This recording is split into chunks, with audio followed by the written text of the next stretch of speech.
I've been an avid watcher over the last few years. Always good to get your take on things. And indeed the questions that your viewers throw up.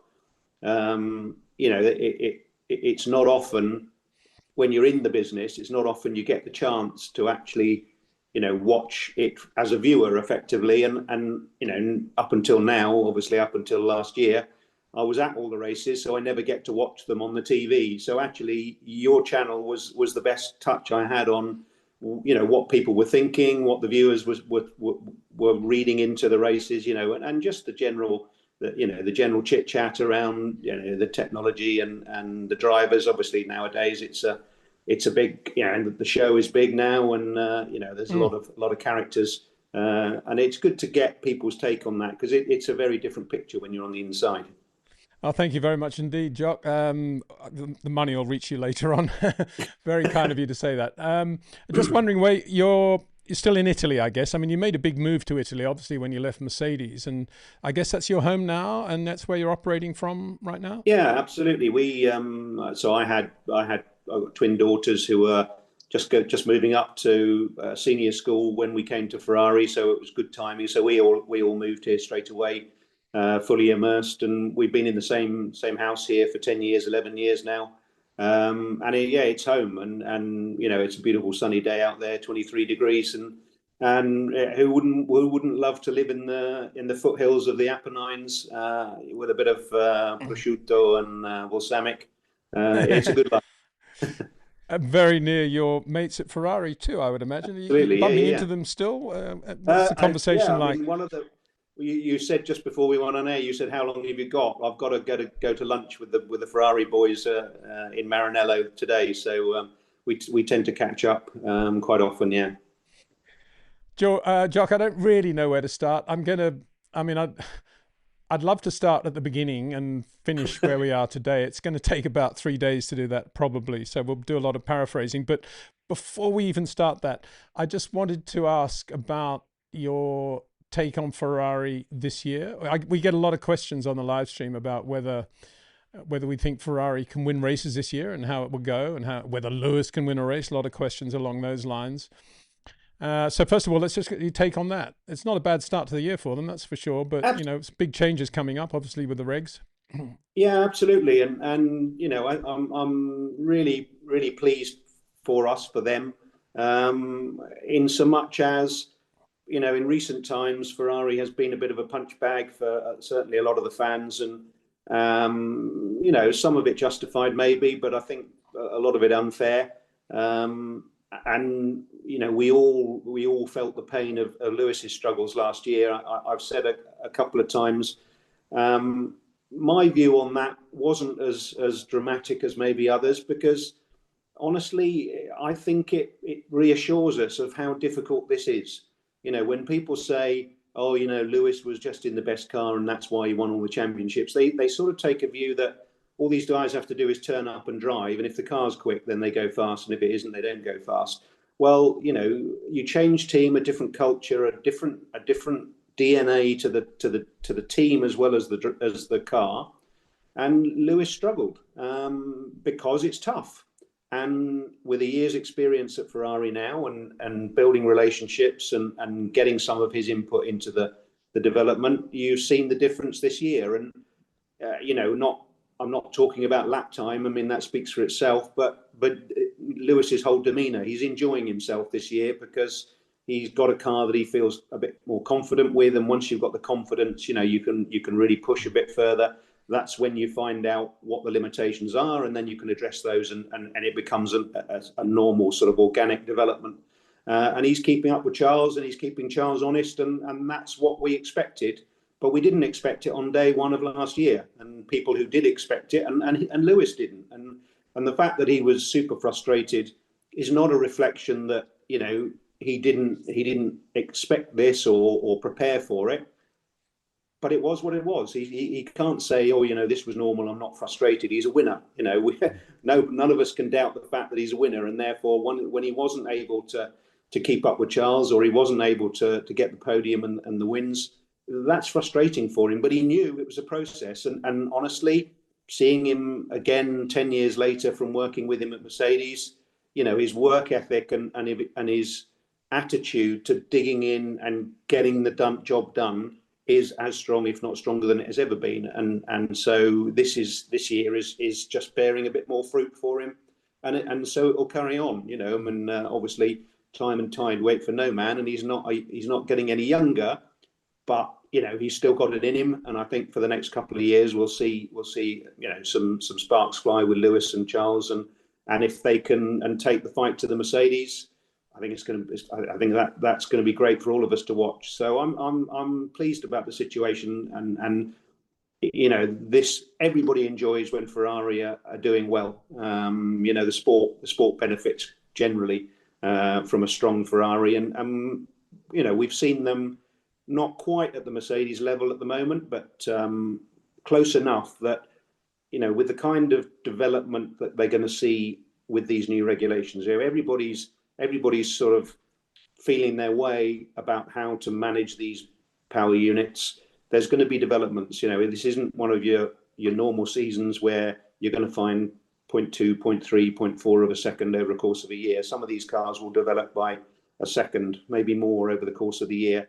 And so when you've got that sort of potential in development in the next 6 months, 8 months, who knows what can be happening by the middle of the season, let alone by the end of the season. So it ain't over yet, and Mercedes know that. They're not resting on their laurels for sure. Jock, on that though, on the subject of whether Ferrari can win races this year, and I think they will. I think a lot of fans think they will win some races. They're going well enough, as you say. Can I nonetheless address one of the elephants in the room, which is strategy? And already we've seen in the Australian Grand Prix when they didn't bring the Ferraris in when there was a virtual safety car.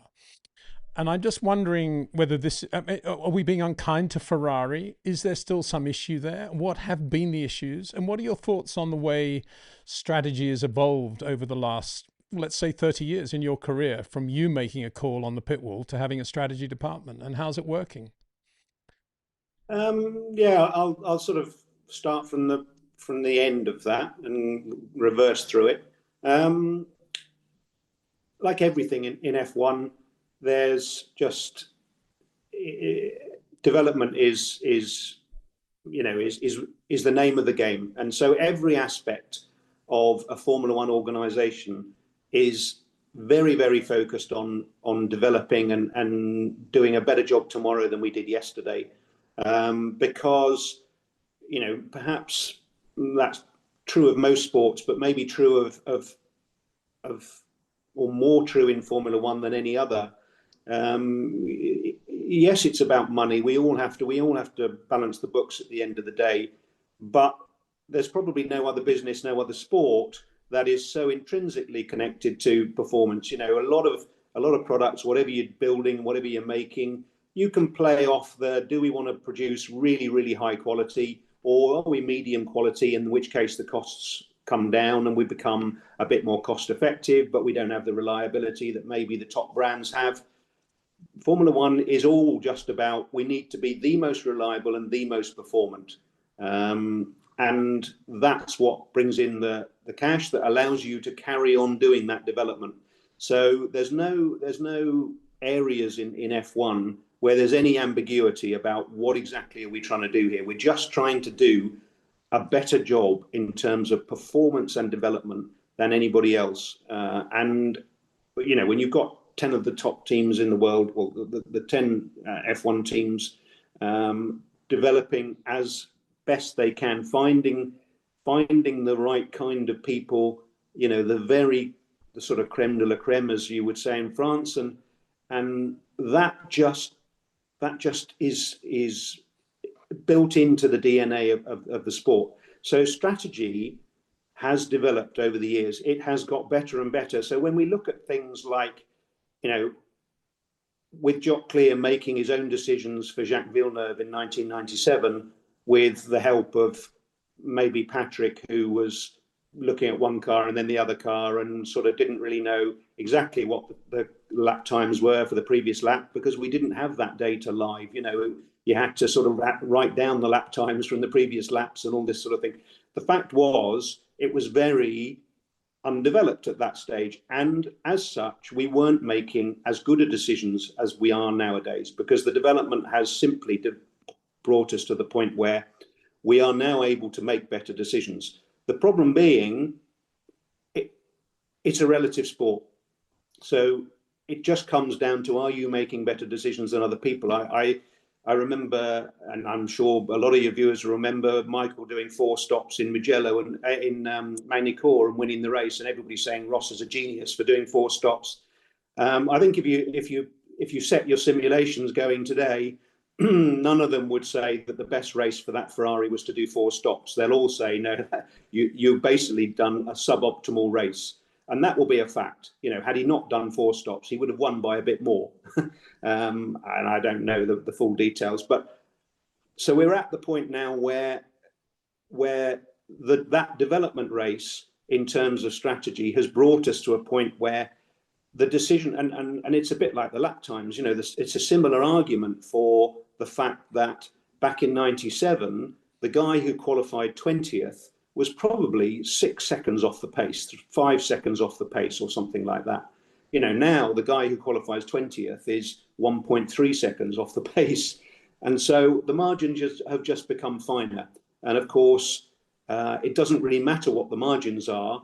People don't really care about the margins. All they care about is one car beat another car by virtue of either lap time, strategy, or whatever. So the point being, the tools give you the opportunity, the tools that all the teams have developed to now give you the opportunity to make some very fine line decisions that you would have probably got wrong 50% of the time in the past without the tools. You would, you know, your experience and your hit and hope approach would have probably struck a 50-50 success rate in those days. Now, we're much more likely to make the right decision, but it does mean that when you make the wrong decision, or when somebody else makes a decision that renders your decision the wrong decision, it stands out because the margins are very, very fine. And I think that is what it is, and as such, it's a relative sport. Ferrari have to recognise that to win races and then to win a championship, they need to be doing everything as well, if not better, than the other teams. And yes, I think in the past, and I'm quite comfortable to say, 5, 6, 7 years ago, when I was in the middle of the pit wall at Ferrari, our strategy wasn't great, and I was part of that. I know, I remember a number of decisions that I walk away from the race and think, why did I do that? Why did I do that? And so, yes, it is an area that Ferrari needed to develop. I think now, honestly, in the last couple of years, I think they've been as good as anybody else. I wouldn't go as far as to say they've been better than everybody else, but I think they're at that point now where Ravin and his team are able to make the decisions that matter. And yeah, 20% of the time they're going to be wrong.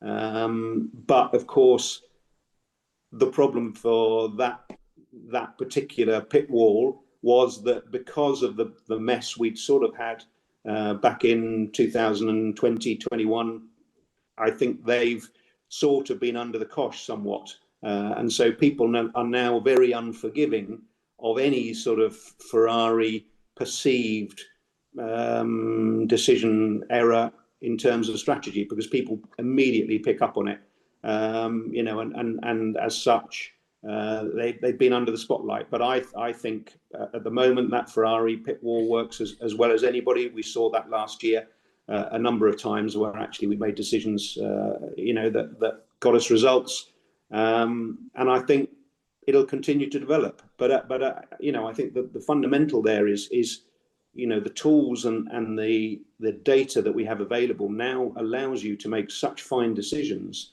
that the margins are even tighter than they ever were.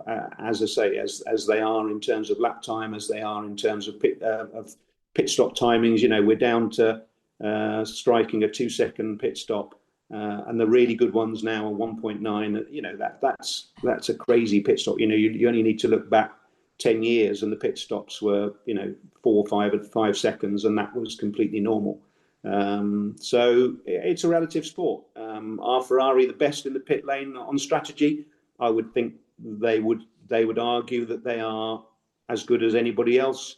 And over the course of season and this season, we'll see how they get on. And coming back to the pit stops, I think they are regularly the quickest pit stop crew at the moment.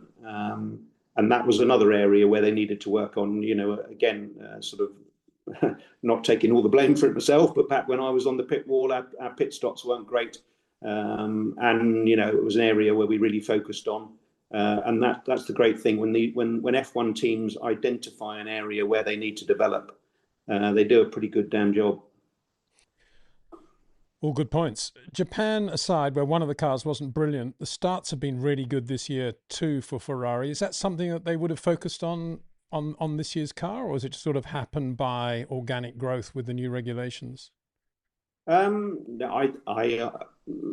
wasn't involved in the discussions last year. I was already sort of looking at moving away, so I wasn't involved. But from what I understand, that was a conscious decision, and I think it's a real testament to the thinking of the guys back at Maranello. Everybody, I think that the sport generally, in the discussions with the FIA, had brought up the issues that might be around energy management at the start and that sort of thing. And so it was a known, possible stumbling block for all of the cars. And they approached it head on, basically, and said, let's make this our advantage. And I think you saw the good start in Australia, and you think, oh, that's pretty impressive. They got a good start. Now we're seeing that they can do it every time. It's clearly something that they have as a clear advantage on the opposition. I think Piastri got away pretty well last week, didn't he? But not quite as well as Charles, but enough to stay ahead, obviously. And it's interesting because it makes for good racing for us. The fact is, if we had a situation as we had last year where the cars pretty much all get away quite cleanly, unless you make a clear error, the cars are getting away quite cleanly, then obviously George and Kimi would be having a fairly easy life because they've got the pace to get away. But the fact is, the Mercedes now know, and going, straight away, going into the second race weekend in China, Mercedes knew that we have to qualify on the front, because then we at least stand a chance of only being third and fourth into the first at the end of the first lap, and then we can battle past those Ferraris and still win the race comfortably. But if they're now battling with McLaren and they drop back to sixth or seventh after the start, we've also seen a result of these regulations is that when you're in clear air and you're not having to defend, you can do a lap time. As soon as you're defending or attacking, your lap times drop quite dramatically, and therefore you lose touch with whoever's 2 seconds, 3 seconds up the road in clear air. And we saw that with Kimi. Okay, by virtue of the safety car, Kimi got a nice bit of clear track and could just put in the lap times. George was every bit as quick as Kimi. I mean, I think Kimi did a fantastic job, but the fact is, we know that George is quick in this car.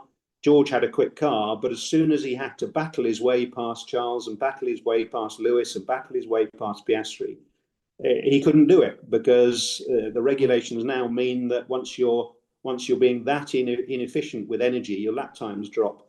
So the very fact that the Ferraris are starting very well puts a lot of pressure on Mercedes. Yes, they have the quickest car, and yes, they can qualify on the front, but that isn't going to guarantee them a win. Which, again, a year ago, if you had a quick car, you look at the McLaren when they had a dominant car, even if they got away second or third on the grid, once they got past, which they could do within a couple of laps, they would then stretch their legs. But getting past now is really difficult. I thought it was very interesting, one of the comments from George in China, where he said, the Ferrari is just fast in all the right places. And you're like, Yeah, that's what you design a racing car to do. You know, hats off to Ferrari, because that's what you're meant to be doing, is being fast in the right areas. Jock, I think more than any other race engineer or performance engineer I've ever known, you seem to have, you strike very strong relationships with the drivers with whom you work. Generally speaking, obviously there are exceptions, and that's a testament to your understanding, perhaps of human nature, human sporting nature, and your interest beyond even Formula One when it comes to the psychology of the sportsman, which hopefully we'll get on to at the end of this interview. But I just wanted to ask you quickly if we could do some pen portraits in your mind as you're sitting there now of the drivers that you've had great relationships with and worked with for a long time, starting, I got to say, with Jacques Villeneuve and that amazing moment when he took the pole for his first Grand Prix, 1996 Adelaide, and then won the championship with him in 97. I mean, what a period of time that must have been for you. And you were particularly close to Jacques, right, at that point already. Yeah, I think it was the making of me. Obviously, I was a young engineer at the time, and I'd been given the opportunity by Patrick to race engineer at Williams, which was, you know, honestly the best slot on the grid to as a race engineer. You know, coming away from the Mansell Prost era with Williams. I engineered DC in '95 and actually had a great time with him. He had his first victory with Williams in Estoril. And then this young, well, relatively young, I say young nowadays, he wouldn't have been considered young. He was 25, I think, at the time when he came over. This young kid came over from Indy, and he'd won the 500, and he was Rookie of the Year in '94, and then won the championship in '95. So there was a lot of hype, and Bernie was very keen to get this, you know, to get this IndyCar driver over and see if he could make an impression in F1. And I think the interesting thing was how well Williams managed the whole thing, because, you know, a lot of people know that the characters of you know, Frank Williams, Patrick Head, Adrian Newey at the time.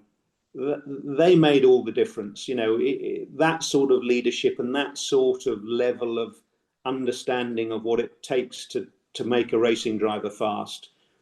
I learned from those guys, and my God, you know, is there any better a tutelage than those three characters to learn how to deal with the driver, how to get the best out of them, how to work with a team, and how to introduce them to a very different culture. You know, you look at Lewis going to Ferrari. I don't think it was much different from Charles coming from Indy to F1. A Canadian kid, so he wasn't European. Okay, he'd been to school in Switzerland. Coming over from America, it was a big cultural change. There was huge expectation from the other side of the pond, and you know, in the words of Frank, we just have to make this work, and by God, we did. But they all played their part, you know, and I saw that dynamic. You know, the way Patrick brought a level of focus and seriousness to the situation. You know, one of the things you would always say about Patrick was he took the damn sport seriously. You know, there was never a day when it was just a bit of fun for him. He enjoyed winning, but my God, he hated losing more. And so he was driven by a fear of not being good enough, which I didn't fully agree with, but that's what I mean. There was the balance of dynamics, because Frank was completely the opposite. Frank just loved the sport, and he just did it because he loved to do it. And, you know, if he wasn't winning, then he would still smile and he'd say, yeah, but, you know, we're going to dig in and we'll win next week. Whereas Patrick would be unbearable if you didn't win, and until you win again. And then he would have a brief smile, and then he'd go back to being serious. And in the middle of that, you had Adrian, who, of course, we know he's the technical guru. And that gave us the opportunity to effectively download all of Jacques' information and knowledge from Indy, which was good, because he is a super intelligent guy. You know, I know he's a Marmite character, you love him or hate him, but he is a super intelligent guy. when you have conversations with him about anything, almost, he brings an aspect that you haven't really thought of, and you know, it was such in '96 when he arrived, and he would say things. He had a level of confidence which was important. Going to Williams, you had to hold your own. You know, if you were a tall, meek, and shy, and a little bit reserved, Patrick and Frank would just destroy you. So Jacques could hold his own, and he brought a lot of technical information which jarred a bit with Patrick. But rather than having a bit of a set to, or a, you know, this bloody kid from America doesn't know or Jock about F1, and Adrian would step in and say, yes, Patrick, but he's got a point. I know what he's saying is on the face of it wrong, but that's because actually they're in there somewhere. He's got a point. If you think of it in this point of view, and we learned a lot. You know, there were setups we put on that car that, you know, just horrified Patrick. We started going asymmetric because, of course, Jacques had come from America, where you always run an asymmetric car at an oval. So circuits like Estoril and the famous overtake on Michael round the last corner in Estoril on the outside to take the lead of a race was brilliant. But we'd set the car up asymmetrically for that corner because the only overtaking opportunity is the end of the straight, and therefore you have to be quick in that corner. And it won us the race. Red Bull Ring, we ran different springs on all four corners of the car because it's a very asymmetric circuit. And those were the ideas that Jacques brought. And you know, without getting into a bit of a love fest for Jacques, things like the development of safety within the car, he was really engaged in that. All the padding that the drivers have now around their legs, he was doing himself before it was mandatory, because he said, all I need to do is have a small shunt and bang my knees against the steering column, and I won't be able to drive comfortably on a Sunday, and it'll make me slower. So I just put padding around my legs. And they have flags, what we call flags, on the side of the pedals. So if you have your pedals in your road car, they have supports either side that basically sit your foot in a cup, so your foot doesn't slip off the pedal, because of course they're only using two pedals. He brought those flags over from America. I don't think he invented them, but he was insistent that, you know, this is helpful because your feet don't bounce around off the pedals, and they keep, you know, it's just more comfortable. All these sort of things. The steering wheel grips, you know, up until Jacques arrived, steering wheels were just covered with that layer of Alcantara or felt like a golf club, and that was it. And Jacques had me building in rubber the proper grips so that he could actually mold the grips around his hands. And again, it was another thing that Patrick hated. Now, what if I see you spending one more minute on that bloody steering wheel? And but Jacques would say, I know, Patrick, I know it's not important, but if we do this and if we make it comfortable, I'll be quicker. I'll just be more comfortable and I'll be faster. So yeah, I'm not saying it's the most important thing in the world, but it'll just make me quicker. Now, of course, it's that mindset that actually leads F1 where it is today, because that's what drivers and engineers and team principals and technicians say all day, every day in F1 is, it's not the most important thing in the world, but if we could just have a little bit more of this or a little bit less of that, we will be incrementally slightly quicker. And when we add all those incrementals together, that's why teams are now 1,500 people, 1,200 people, because back then when we were 70 people at Williams and 100 people at Williams, you didn't have enough people to do all of these little incrementals. You had to basically focus on getting the dampers sorted, getting the brakes sorted, and getting the suspension working. But now teams have recognized, no, there's all these little things. Let's get the padding right. Let's get the flags on the pedals right. Let's get the start procedure right. You have whole departments now on start. And that's the way the sport's developed. And Charles, why do I keep saying Charles? Jacques was Freudian slip there, really in that mindset. Jacques was really into, let's make all the little details help.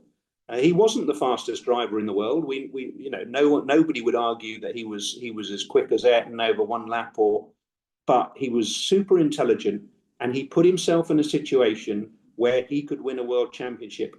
And the guys that are really good at that are Michael and and Lewis. Again, when I worked with Michael, you sort of think, yeah, this is another guy who just dots every I and crosses every T and makes sure everything is aligned so that he can have the best opportunity to win. And that's it's a vision of the bigger picture that a lot of the drivers don't have. Speaking of Michael, we've got many questions coming in, Jock, and I'm going to have to be fairly annoying for everybody by discriminating, I think. But just on that subject, Ronnie Way, who's one of our regulars, says, "Hi, Peter and Jock. How was it like working with Michael when he made a comeback to Mercedes, and how valuable was his input in developing the car for Lewis and Rosberg thereafter?" Yeah, great question. I'm glad you asked it because it gives me the opportunity to extol the virtues, and just an absolute pleasure, And honestly, I knew Michael reasonably well because of our battles in '97.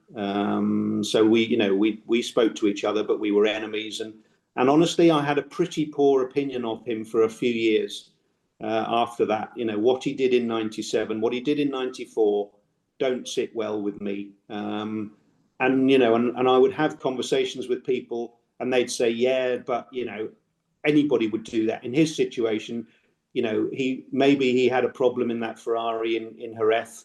They were talking about maybe he had a water leak, so it was his only chance to win was to take Jack out. And in '94, he knew he was going to get overtaken by Damon, so he just had to take him out. Any driver that's worth his salt would do the same. And I would argue, no, they won't. Jacques wouldn't have done it. And now with the drivers I've known since, a lot of them wouldn't have done it. Lewis wouldn't have done it for sure.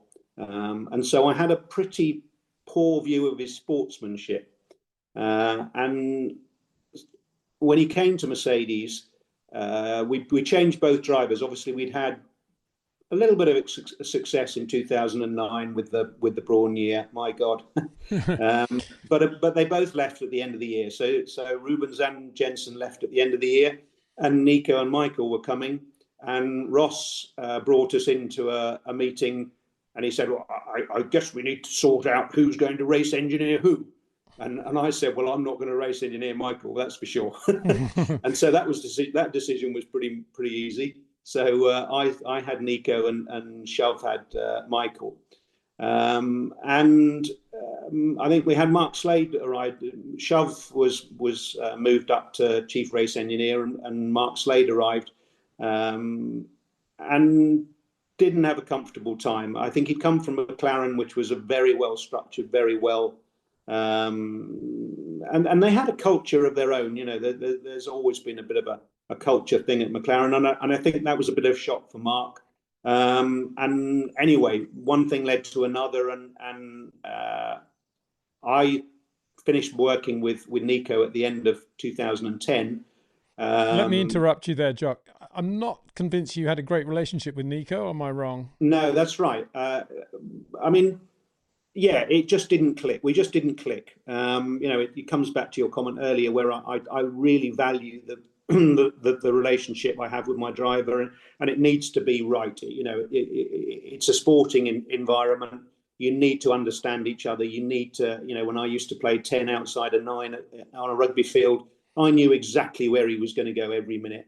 And I knew exactly where the guy outside me was going to be when I needed to pop the ball off. And Nico and I just didn't understand each other at all. We just didn't have any synergy. And so we went and got Tony Ross from Williams, who Nico had worked with, and I was comfortable with that because, as I say, I knew that the synergy wasn't right. And Michael, as soon as I think Ross may have said to Michael, Jock's not going to engineer Nico next year. No, they don't really get on. And Michael immediately said, well, if Nico doesn't want him, I'll have him. So I crossed the table and went to the other side. We brought Bono on as a race engineer, so that was Bono's first year as a race engineer. And Ross said, look, mentor Bono and get him up to speed as a race engineer. And Michael likes the way you work, so see how it goes. We got on famously. We really did. It was a great triumvirate for those years, couple of years.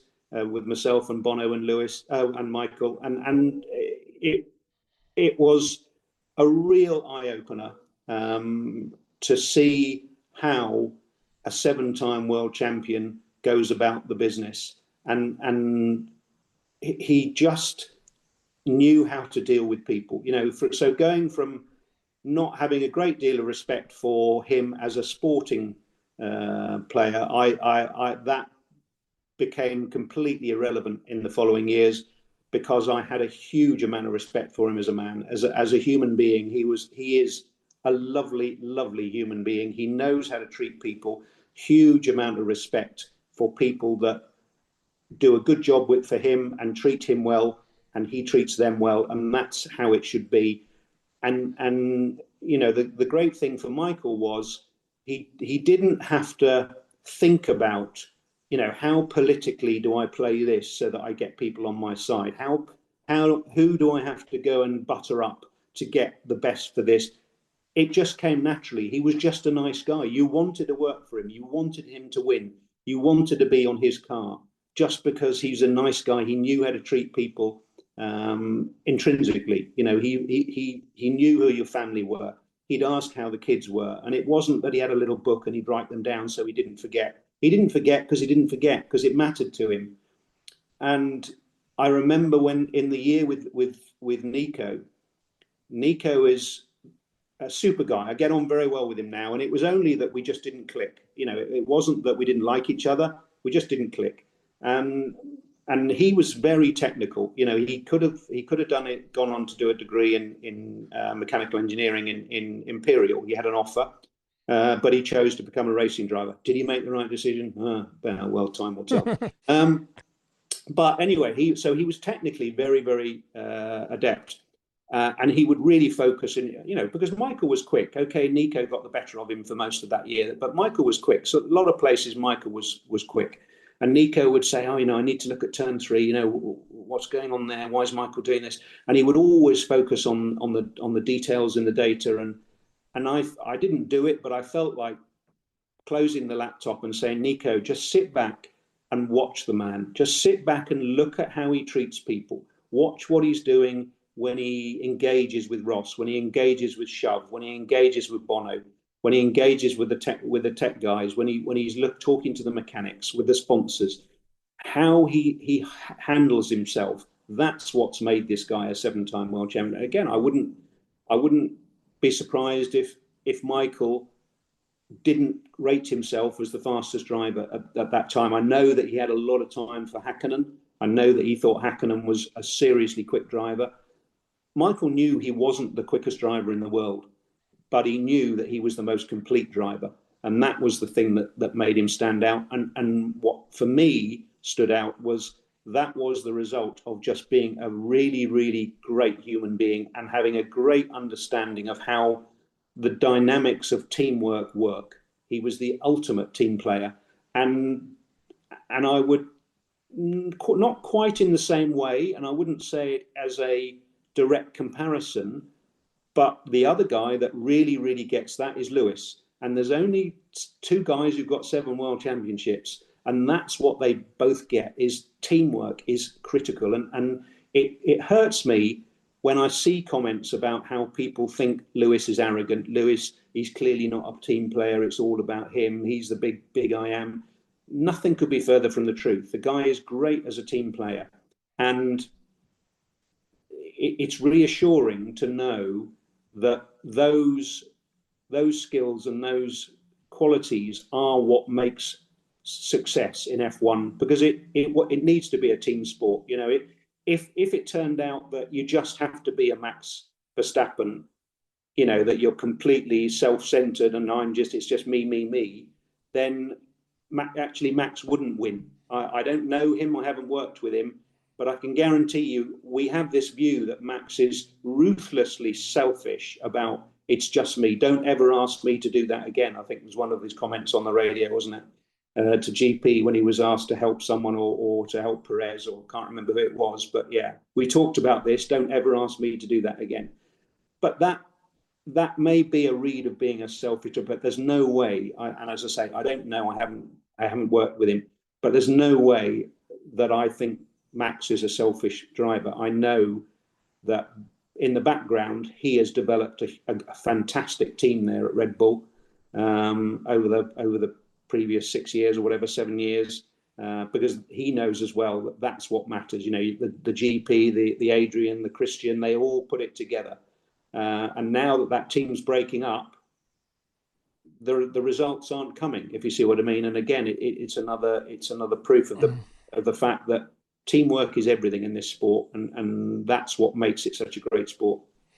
Yeah, the news obviously about GP going to McLaren in 2028, which seems a long way away. I mean, it was Frank Williams saying he never thought further than 3 months ahead at any stage. But anyway, 2028 seems a long way away. But I'm sure that, speaking of that, Jock, there will inevitably be some gardening leave involved in that, I guess. And you've actually experienced gardening leave, Formula One style, when you went from Mercedes to Ferrari.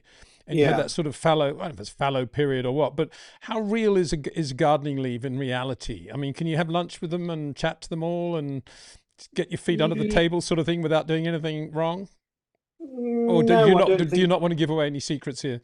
Well, no, I'd be surprised if anybody's going to go for a retrospective look at what I did in 2015. But no, honestly, I don't think you can. I mean, it's the sort of thing where there's probably little bits of detail. You know, you could probably have a conversation just over lunch with your prospective or your new employer while you're on gardening leave and say, well, one of the things I do know is that, you know, when we had this problem, this and this were actually the most critical things. Or, you know, I know for a fact that this is the size of orifice that we were using for so and so. But that's not what you're being taken for. That's not what you're being employed for. You know, yes, there are occasions where there's some tech gurus who might well be being poached for a simple download. You know, let's just get from him exactly what their engine or their engine architecture is all about or something. But that's pretty rare. The valuable and the higher profile pickings like GP, you need GP because he's GP, not because of the knowledge he's got. You're not just going to download, okay, what made that Red Bull fast? You want GP because he knows what made that team develop to the level they did in the last 5 years, along with Max, along with Christian, along with Adrian, and you know he can operate in the same way. You know, once you've identified people who are able to create winning teams, those people are valuable because you can't write down the things you need to do to create a winning team. You just got it or you ain't. You know, the characters that develop good, strong teams just are intrinsically good at what they do, and you can't replicate that. And that's what they're getting GP for. You touched on engines there, power units. You've experienced it all, Jock, in recent times. V10s, V8s, the switch to hybrid, which was, you know, a big thing, obviously, in 14 and where we are today, kind of. Putting your enthusiast hat on now, your favourite power unit of that bunch? I would say the V10, I think. I don't know why V8, V10. I wouldn't have minded either way. I think that's just with the enthusiast hat on. Absolutely, you know. I think we were getting to the point where we were just about 20,000 RPM in qualifying on the V10, and you know those sort of. Just the sound, the whole feel of those power units was raw. With a slightly more engineering hat on, the 2014 hybrid, just a very, very clever power unit. I mean, that, you know, what I don't think people made enough of was the fact that they were 30% more efficient than the year before. You know, you went from the last race of 13 to the first race of 14, and you were using 30% less fuel to go just as fast and do just as much distance. I mean, it's incredible. But we didn't really make much of that, and people just said, "Oh, these are rubbish," blooming hybrid rubbish. Well, I'm interjecting here and say, well, I think they were also 30% more expensive, weren't they? And also not yes, as reliable. But this is F1. Okay, point taken. Point taken. Okay, yeah, it was. Your time is limited, Jock. So I want to get onto lots more stuff. We're talking about we had that lovely time with Jacques, and then of course you were at the foundational stage with Jacques and Craig Pollock of BAR, which today is Mercedes. Let's face it. Yeah, that's exactly. The team still exists thanks to you guys. I'm glad you made that point. It's one of the things that, again, I know Jacques is a Marmite character. I do get into arguments with people. Was he a one-hit wonder? Did he just win because he had the best Williams? And you say, well, a guy did win Indy, and he did win Indy 500, and yeah, I know, but what else? What else did he achieve? And he did get the pole for his first Grand Prix, which has only been matched by Mario and Carlos Reutemann.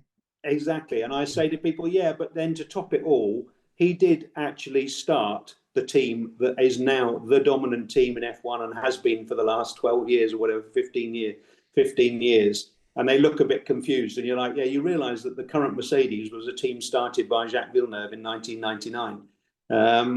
Sorry again to interrupt, Jock. Is that absolutely the case, or was it Pollock's idea? It was Pollock's idea. In fairness to Craig, yeah, it was. And honestly, it sounds like, it's a good story. But we did sit down and have dinner with Craig, myself and Jacques and Craig one night. And Craig said, we're going to start our own team. And Jacques and I literally laughed and said, don't be stupid, Craig. You can't start your own team. That's just madness. And of course, the rest is history. So yeah, it was Craig's idea, and Jacques took quite a lot of persuading. But without a doubt, without Jacques backing it and being in it and bought into it, in terms of emotion and his efforts, it would never have got off the ground. But yeah, Craig is an incredible character. But what happened there though, Jock? 2003, the love affair was over. What happened? Difficult to say, really. I think, and I don't think Craig would mind me saying, Craig was incredible. And as I was saying, Craig was an incredible character almost because he just didn't see obstacles. It was like most of us would say, well, okay, that's just not going to be doable. And Craig would say, well, let's do it then. And so actually, and I don't think Craig would mind me saying, Craig was the man of the moment in 1998 to get the team up and running, but he wasn't the man of the moment once you had an up and running F1 team that you needed to keep kicking on. That he didn't have that skill set. He didn't have that experience of, okay, where do we go from BAR 2003 to Honda 2008 to Brawn and then Mercedes. He wasn't the guy that was going to take you through that journey, but he was the guy that kicked the whole thing out of the dust and got it going. And I don't think anybody else would have done that. How long is it since we've seen a genuine startup team? And people say, yeah, but it was just Tyrrell. It wasn't that just Tyrrell at all. They only bought the entry. Very few people from Tyrrell came. We didn't go anywhere near the original Tyrrell factory or anything like that. It was a completely ground up new team. And hats off to Craig for getting that done and bringing BAR, British American Tobacco, on board to the extent that, the pockets were very, very deep, which they had to be. And that's generally been the problem. You can get some investors on board and get the thing rolling, but then when they realise how much it's going to cost to carry on rolling, they sort of say, okay, yeah, well, we weren't in for that much. Whereas BAT were. And British American Tobacco did a great job of keeping going with the funding and saying, yeah, we need to get this thing to a certain level. And then, of course, Honda came on board and that took it to the next level. But yeah, great experience. Jock, while you were talking and you couldn't see it, two comments came up. One was, Jock's very handsome, and the other was, I love Jock Clear. but I just thought I'd mention that. But you're used to all that fan stuff, I think. I'm sure. That'll be my daughter, Saskia. Stop it, Saskia. Jock, back end of '03, Jacques does not do the Japanese Grand Prix, and here's another Jock clear, incredible relationship that begins just with a spark with Takuma Sato, and you finished 6th in the Japanese Grand Prix. First time with him. I know he's tested for you and everything, but what a guy. And then that brilliant P3, I think in '04 in Austin. I don't know how many cars he passed to finish there, like 7 cars or something. Yes, absolutely. Yeah. And so on that context, some comments about Taku, A, and B, you could overtake then. Guys like Taku could do a lot of passing. Fernando could do some passing. I mean, they were great times, weren't they, in that sense?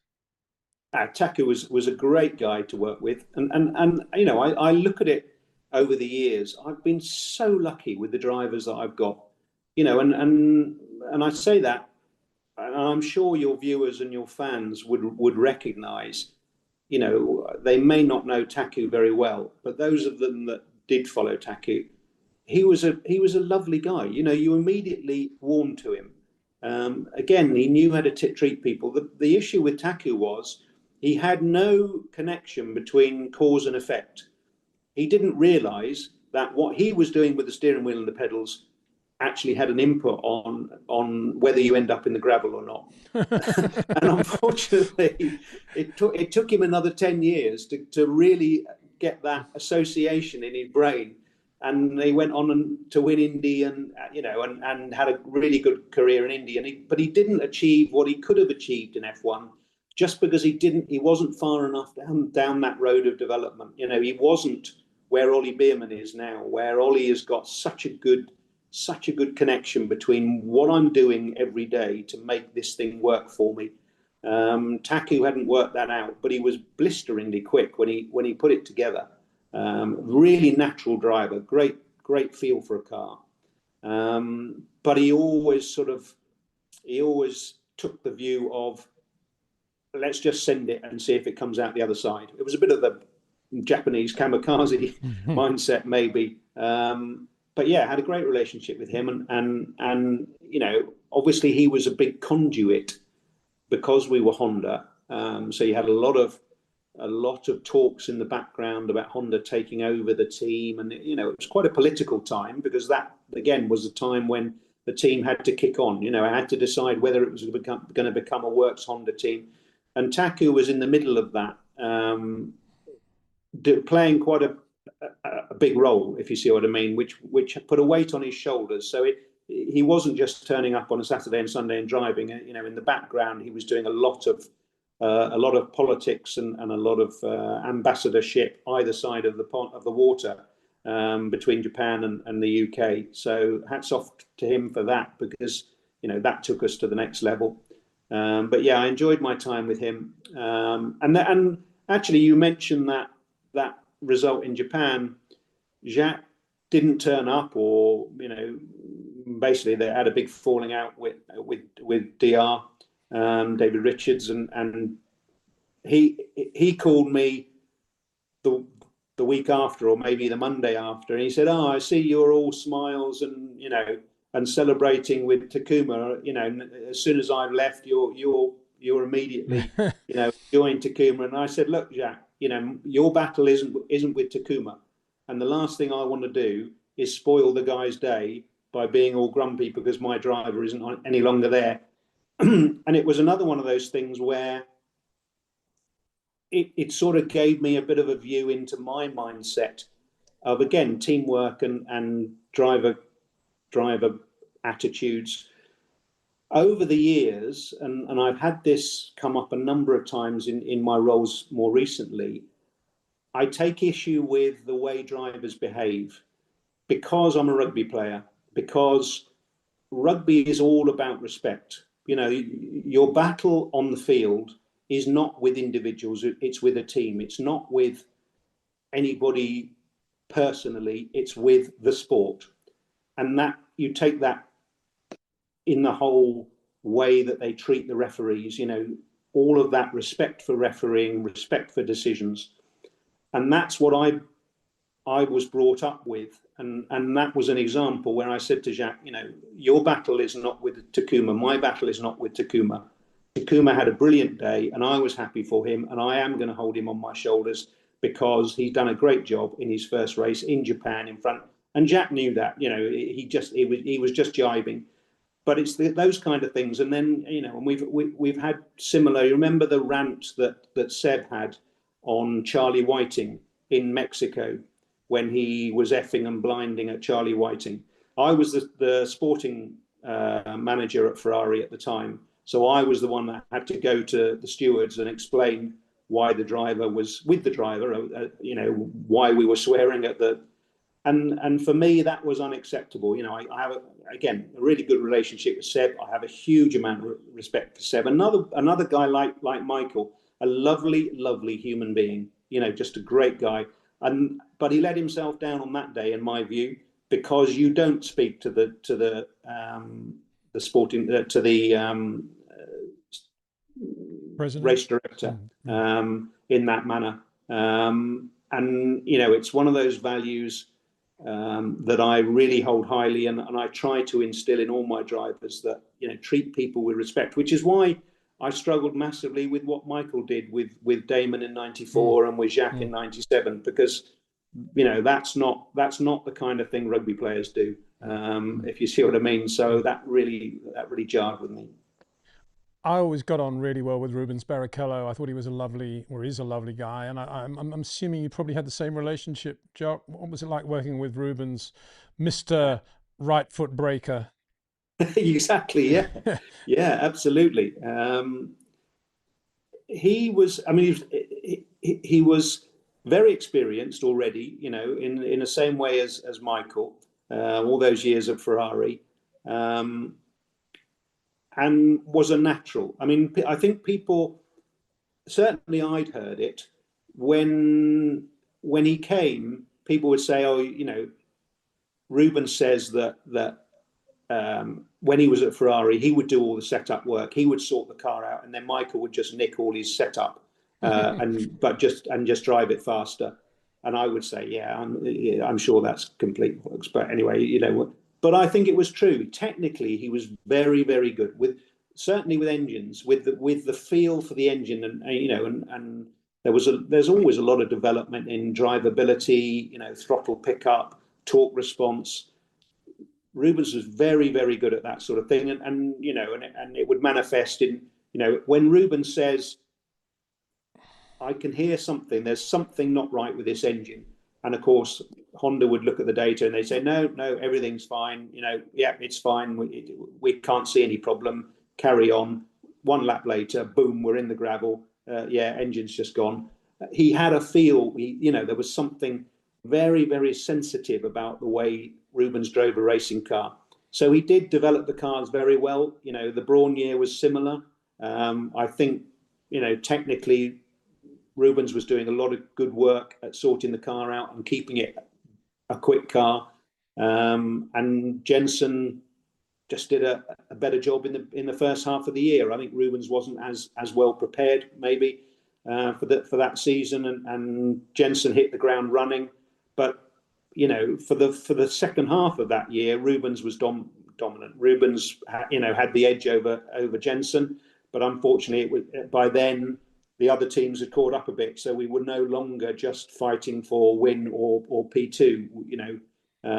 So we won in Valencia, we won in Monza later in the year, but at that point, we weren't able to win enough races to recoup. But yeah, technically very, very good, and again a really nice guy. And I keep in touch with him now. We still keep in touch. His kids are racing, so I see them. When I go about the F4 paddock, and his kids are around, so I see him there. And one of the characters, I think we would all agree that again, Rubens was a character. He brought a lot to the sport. Should he have won a championship? Well, he had Michael in the other car, so unfortunately, you came across the best there was at the time. And no, Rubens didn't get to win a championship because Michael was too good for him. But he brought a lot to the sport, and certainly I enjoyed my time within 4 years with him.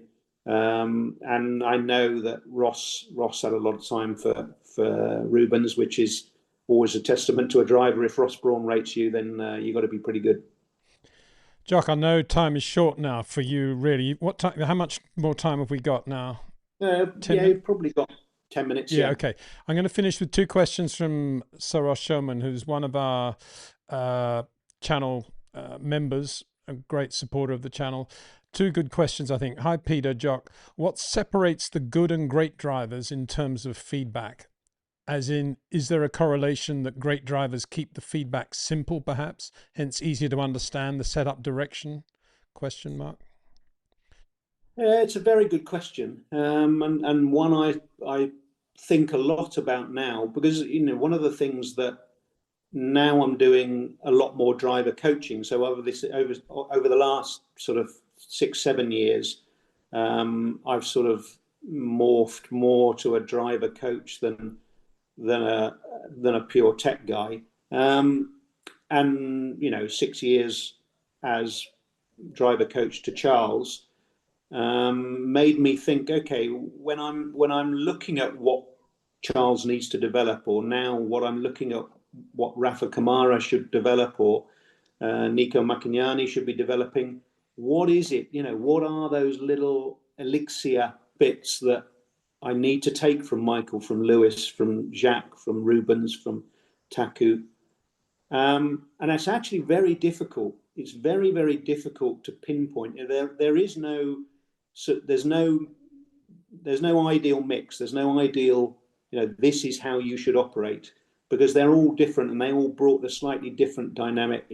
Technically, Michael wasn't, as I say, Rubens was good technically, and Michael probably wasn't as good as Rubens technically. In terms of that feedback, I think the really good guys have a good feel for what are the low-hanging fruit, or what's the most significant things at the moment that I need to sort out, and identifying that, because that's not in the data. When you look at the data and you say what's stopping this car going fast, you'll have 10, 15 technicians at the circuit all looking at their specific area, and they'll all come to you and say, oh, we're not quite harvesting enough in this corner. We need to up the P rate here, or we need to clip a bit earlier here. And then the tyre guys are saying, yeah, we need a little bit more here. Maybe we need to bring up the rim heating on the fronts here, just because we're not quite generating. And to all of them, that's the most important thing, because this guy's the tyre guy, and the most important thing here is to get the rim heating up. And this guy's the energy guy, and the most important thing here is to harvest properly. And actually, there's no data output that's going to say, okay, this is the one you want to do first, and this is less important, and this is. The driver is actually very good at that, or the good drivers are the ones who are good at that, and they'll say, yeah, but don't worry about that at the moment. That's not what's slowing me down. What's slowing me down at the moment is this, this, and this. And he picks out the three things. Boom, boom, boom. And Lewis is very, very good at that. Very, very good at that. Lewis knows his own limitations. He knows he's not a Nico Rosberg. He's not the guy who's going to understand every detail about what's going on in the car. But Lewis will drive 5 laps and he'll come in and he'll say, this is what needs to be sorted next to make me go faster. And he won't be wrong. And that, I think, is probably the thing that stands out with all the good drivers, is that whichever level of technological understanding they have, whichever level of or whichever type of driver they are in approach, the ones that can identify this is the most important thing at this point, they're the ones that are super valuable, because you have literally, at a race weekend, you have 150 people live, working live on your car, or between the two cars, between the support garage back at the factory and the 60, 70 people at the circuit. You've got 100, 120, 130 people all focusing on trying to get the car going faster. To have somebody say, okay, all of you, this is the most important thing we need to do at the moment, and be correct about that, is really, really efficient. That's the kind of thing that makes the difference, because otherwise you're just losing energy on not making yourself going quicker. in the next 5 minutes, and the next hour, and the next 2 hours, or whenever qualifying is. So yeah, really bringing in the focus, the drivers that really bring the focus down, the here and now. This is what I need to do now, and then that again, it's teamwork. It's the kind of guys on the football field or the rugby field that tell you this is where we want to be probing next to be finding gains. And that segues nicely, I think, into Sir Ross's second question. Hi, Jock. I'm a big Charles Leclerc fan. I can't wait for him to have a dominant car. Jock, any insights on the way he drives, his approach to racing, and areas where he still perhaps may need to improve?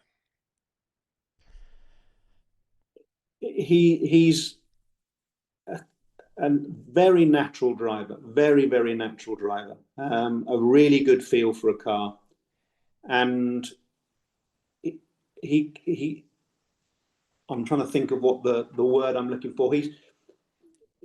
He's almost a driver who will flourish in the simplicity of just driving. He doesn't really like the complication and all the clutter that goes with F1. But that's not to say he's not good at it. I think he manages it all very well. I think he brings a very good level of racecraft to his game. I think at the moment, and I think I've said this before, he's the only guy I think who can match Max at the moment in terms of racecraft. When you see, and we haven't often seen Charles and Max go at it in equal cars. In that situation, I think it would be a very tough choice which way that would go.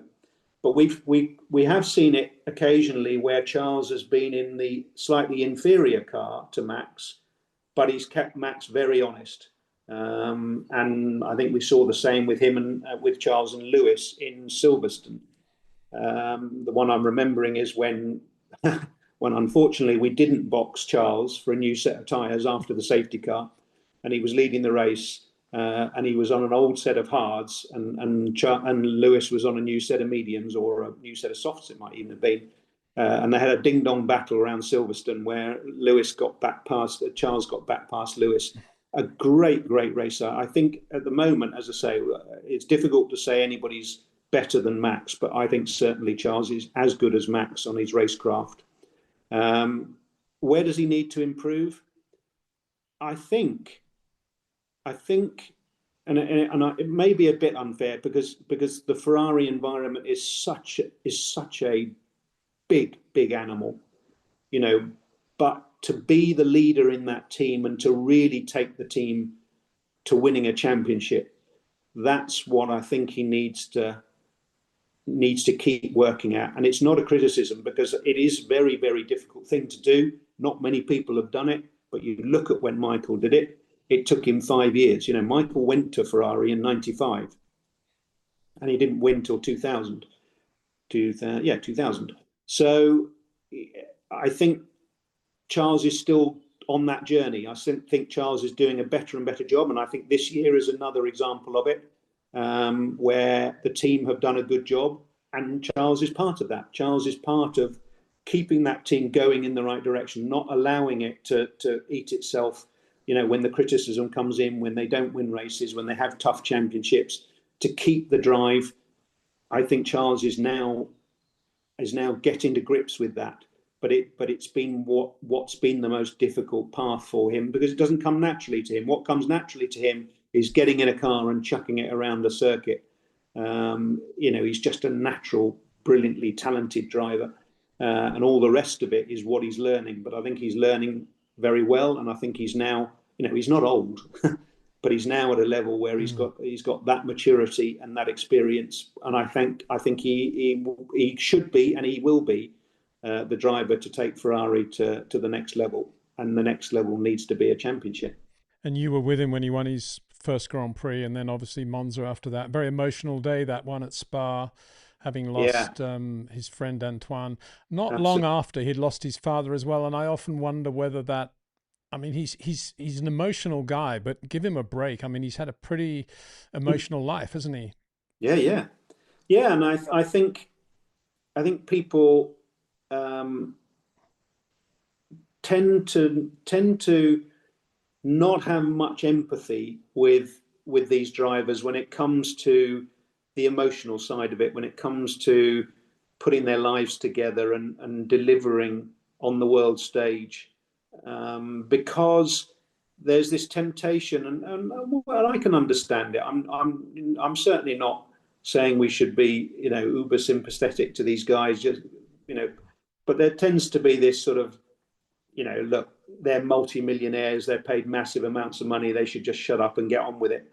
It doesn't matter how much money you're paid, you're still affected by the same things that affect all of us, in terms of, when you lose your father at that sort of age, it's massive, it's huge. You're never going to get over that.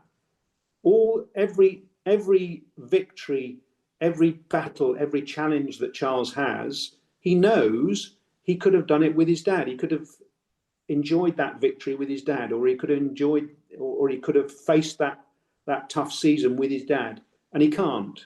And that's never going to disappear, but he'll deal with it.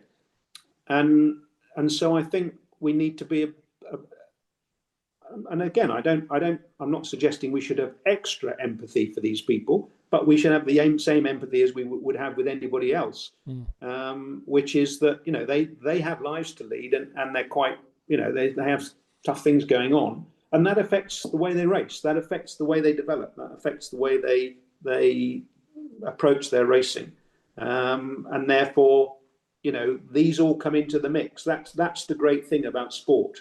And when you look at where we are with AI and where we are with autonomous driving, people say to me, do we think that F1 will ever not have drivers? Do I think there will ever be cars that can race without drivers? Yes, but that won't be F1, because F1 is a sport. It's about the drivers. If there aren't any drivers, none of us are bothering going, thanks very much, because we're not interested. It's about having a driver and giving him a car that he can race another driver with. That is the whole premise of what we do.